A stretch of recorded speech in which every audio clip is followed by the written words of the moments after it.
এই কারণে তোরা ছোট লোকে থাকবি, বুঝছস? ওইসে আমরা তো ছোট লোক থাক, আমরা জায়গা বাবা, আমরা চলি যাই। ওই সব তোর আমার এত কথা ইয়া মিলন এদিকে আই না, হো না তোর লোক কথা আছে। কি কইবা কাও, আর এত কাম আছে।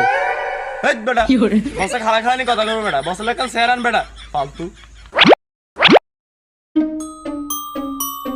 এই নেন কাকা বইয়েন। ওই তোর কথা জিয়ান কইতাম মিলন, তোর নাই গরু অজ্ঞা আছে, অন গরু কি বেচবে টেসবে নাই? গরু জিজ্ঞা আছে জ্ঞানের কাছে বেচতাম না। হেই, অত্র এলাকার ব্যাকে বসত ছাড়া গরু বেচে না, তুই কিনলে বেচতি না? ক টিয়া কত দিতাম হেটা ক। টিয়া টুয়া কোনো বিষয় না, গেছে বার আন্নারা একবার চুনা লাগাই দিছে। 1 লাখ টাকা দিয়ে গরু নিয়ে 3 লাখ টাকা বেচে। এনার কাছে গরু বেচতাম না, বাজারে নিয়ে বেচতাম। 2টি হইলে 2টি, 4টি হইলে 4টি, এনার কাছে গরু বেচতাম না। ওইস কি এর লগে কি মিলে রাখছো তুই? আচ্ছা ওই গত বছর হিসাব বাদ দেবে, হোসাই দিয়ে মন গরুকে দেও না। গরু টরু দিয়ে দিতাম না, জান গান কোনো গরুর কাজ কারবার করতাম না, জান গা।